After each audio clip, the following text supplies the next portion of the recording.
Salut tout le monde. Si on m'avait dit que j'allais tourner une vidéo autour du confinement, j'aurais eu du mal à y croire. Du coup, la majorité des personnes sont chez elles. Et pour tous ces gens-là, j'ai une bonne nouvelle. Vous n'allez pas mourir d'un accident de voiture. Ouais, voilà. Par contre, comme on est à la maison, il y a plein de risques qui augmentent, notamment tout ce qui est risque d'accident domestique.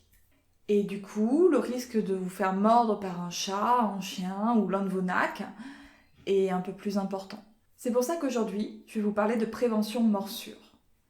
L'un des premiers conseils que l'on donne pour la prévention morsure envers les enfants, c'est de surveiller. Et c'est plutôt un mauvais conseil. Parce qu'on va avoir des parents qui vont surveiller activement leurs enfants, ils seront même des fois en train de les filmer, et la morsure aura lieu. Surveiller, certes, mais surveiller quoi? Ça, c'est un peu plus compliqué. Dans cette vidéo, je vais essayer de vous donner 3 conseils de base, puis j'essaierai de faire quelques articles ou de vous mettre des liens vers des articles parce qu'il y a déjà pas mal de choses. Conseil numéro 1. Toutou est patient. Vous le trouvez patient? La patience est une denrée rare. Si vous trouvez votre chien patient, c'est quelque part, il doit prendre sur lui. Laissez-le s'isoler. Accordez-lui du temps. Laissez-le souffler. Ménagez-le. Apprenez à vos enfants à faire autre chose qu'à jouer avec le chien. Et apprenez vous-même à faire autre chose. Conseil numéro 2, Toutou doit pouvoir s'isoler. Ouais, je sais, on dirait une redite, mais c'est pas tout à fait pareil. Votre chien peut être patient et surmené. Et il peut craquer sans pour autant avoir eu envie de lever le pied, sans pour autant avoir eu la présence d'esprit de dire stop. Mais pour qu'il ait une chance de le faire de lui-même, il faut qu'il ait accès à un espace où il sait qu'il va être tranquille. Et on va aller un peu plus loin que ça. C'est pas simplement qu'il faut qu'il ait un espace, une zone de confort, une zone où il peut être zen, posé, sans n'importe qui aille l'embêter. Il faut en plus vérifier qu'il puisse réellement y aller. Ça veut dire s'assurer qu'il n'est pas coincé dans un angle, s'assurer qu'il n'est pas enserré dans des bras.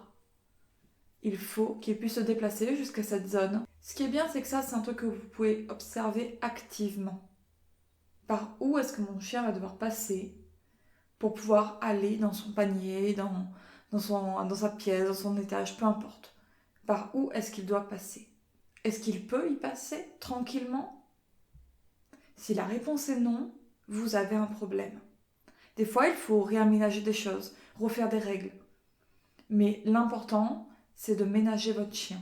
Conseil numéro 3, si votre chien accumule des signes de stress, des signes de malaise comme il détourne la tête, il bâille, il lève une patte, il la rebaisse, il cligne des yeux, ou encore le poids de son corps a l'air de vouloir s'éloigner de l'enfant ou de vous. Au plus on va avoir ce nombre de petits signaux qui vont être en abondance, au plus ça doit vous alerter. Donc, votre chien doit avoir accès à une zone de calme. Il ne faut pas hésiter à l'isoler, à lui faire des pauses. Et si jamais votre chien est au contact d'enfants, surveillez-le activement, mais surtout surveillez ses petits signes. Surveillez le trajet qu'il peut faire pour retourner à son zone de calme. Et en cas de doute, mettez-le à l'abri. La morsure, ça arrive en dernier recours. Donc si vous voyez un signe d'agressivité, de mal-être, de malaise, en cas de doute, isolez votre animal. C'est pas le moment de risquer une morsure. Soyez sérieux. Sur ce,